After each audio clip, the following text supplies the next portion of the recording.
Man, I hear a lot of people talk about Classic Plus. Everybody has their own take and their own opinions, but what most people do when they talk about the possibility of Classic Plus being a failure is put all of the blame on Blizzard.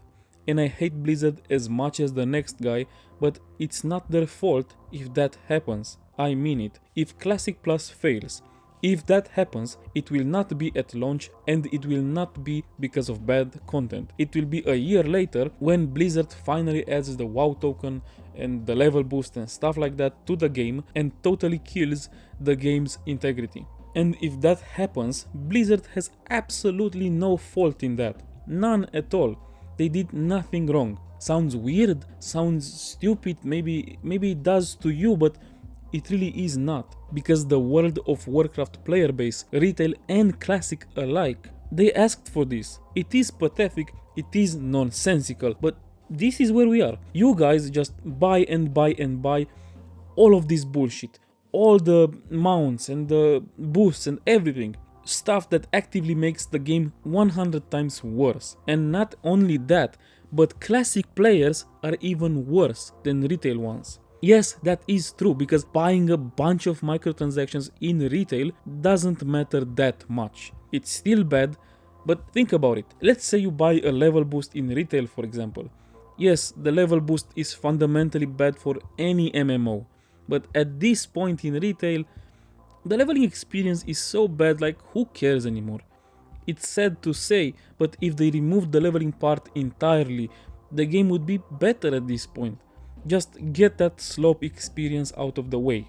But in TBC, for example, the reality of the matter is that the leveling process is still a huge part of the game, a huge part of why it was still good.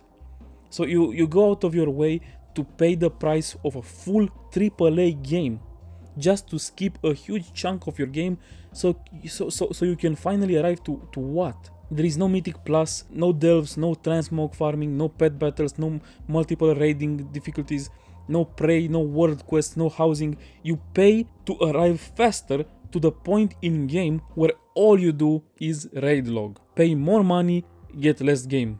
Yeah, good idea. People bought it in the original TBC and Wrath Classic re-releases, and they are buying it now. And they buy it a lot. It is so bad because another absolute fact is that the TBC realms are quite full of people that love to shit on retail all day long. And don't get me wrong, there is a lot of stuff to shit on when it comes to retail, but it's such a hypocritical and stupid thing to see, because if you log on those TBC servers, you see the store mount absolutely everywhere. That is the kind of stuff that got us where we are in retail, where we have a game asking for a full release price, then asks for a monthly sub, and then it has every single imaginable way of monetization under the sun present as well. It is insane. And Retail WoW is the only game I can think of that managed to pull that off. And people still buy, still pay for all of this shit. It is so freaking sad to see how little pushback the unlimited amounts of level boosts got from the community in this re-release of TBC. And the same will happen when they add the WoW token again in Wrath Anniversary. They will just buy that shit like their life depends on it. Imagine actually playing and enjoying the game. Pfft, losers. Cool kids buy the boost, then buy WoW tokens, and then buy carries. And then they log off the game, and then they go to Reddit and say that retail is bad and that it has lost its soul. Yeah, no shit it did. But you have to understand, Blizzard aren't the ones driving this. There's this concept in political science called the Overtone window. It's the idea that at any given time, there's a limited range of opinions society considers acceptable. And anything outside of that window feels extreme. And the thing is, most of the time, lawmakers aren't the ones shifting that window. They're just reading where it is and adjusting themselves to fit into it. The people shifting are the members of society itself. And of course, this doesn't just apply to politics. It applies to video games as well. Blizzard wasn't the first company to add microtransactions. They just looked around and realized that players were becoming more and more willing to buy this kind of stuff. So, of course, they added to the game. Why wouldn't they? Now let's talk about some changes. So one thing we looked at is Dungeon Finder, and it feels like how we envision Classic, Dungeon Finder is not a good fit for our community.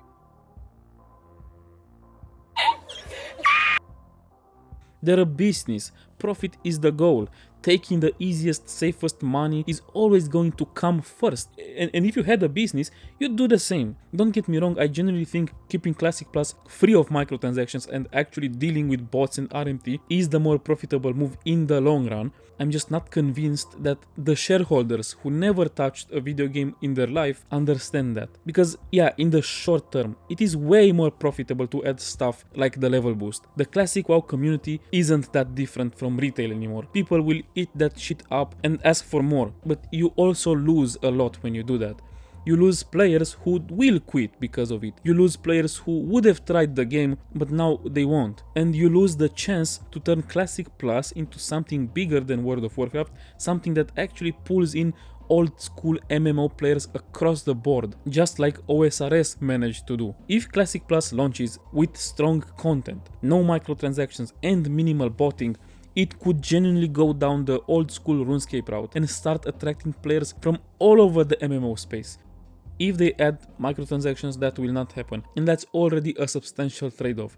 But it doesn't stop there, because fewer players long term also mean fewer new players entering your ecosystem.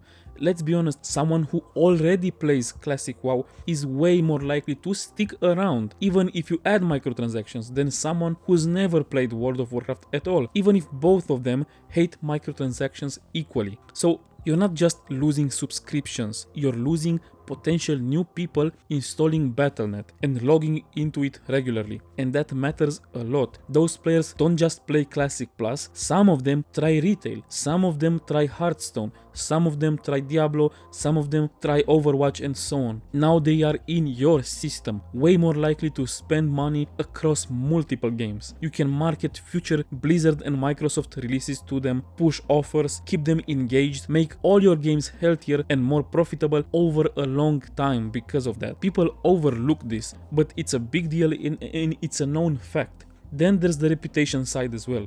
Building goodwill actually makes more money over time. That's why companies donate to charity. They're not doing it out of kindness. It's an investment that pays off later.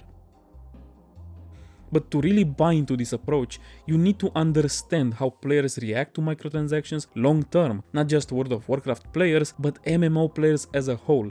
You need to understand the genre, you need to understand how much those microtransactions affect the integrity of the game as an MMO. And yeah, Blizzard's shareholders, I don't think they really care about that and they don't really know anything about that. And can you blame them? This is a long-term play that depends on Classic staying good over time. Even if you understand the bigger picture, why take that risk when you can just cash out early? You can still make a ton of money right now anyway, with basically zero risk. Just drop the WoW token 6 months after the launch, and the Classic Andies, who are basically at this point just nostalgic retail Andies, will throw money at you so they can feel like the gods they were always destined to be in their next GDKP run. I do have hope that Blizzard will also see the long-term profit potential of Classic Plus the same way I do, but I also have hope that because of all the hype around Classic Plus, there is a small chance of people actually not accepting this shit in this version of the game. Is that hopium? Is that copium? Is that just me being a dumb fuck? It could be, but I choose to believe that can happen. And if Classic Plus ends up getting ruined by level boosts, store mounts, WoW tokens, all of that garbage, I don't think Blizzard did anything wrong. If those things actually lost them money, they would never touch them. Simple as that. Blizzard is a corporation, its entire purpose is to make money. Of course they are going to take the safest, easiest path to more profit. The problem is the fucking players. I'm not going to sit here and blame a company for selling something that people want to buy. I'm going to blame the people who keep buying that shit even if it makes their own game worse. Not only worse for themselves, but for everyone else too. Remember Dornogal after they dropped the $90 mount? Yeah, that tells you everything you need to know. Believe it or not, when I first heard about that mount, I really did not expect to see it that much in game. Because $90 for a World of Warcraft mount? No way, man. Who in the right mind would buy that? Where I live, that is serious money, but even in wealthier countries, that is still a lot of money. At some point, you can't seriously say Blizzard are the bad guys. Why are they doing this? They're doing it because it works. Do you realize how little work that mount required? It's a reskin of an already existing mount, and people bought it, and it costs $90. Imagine going to your shareholders and trying to convince them that we should never do this again. We should never add $90 mounts in the game again.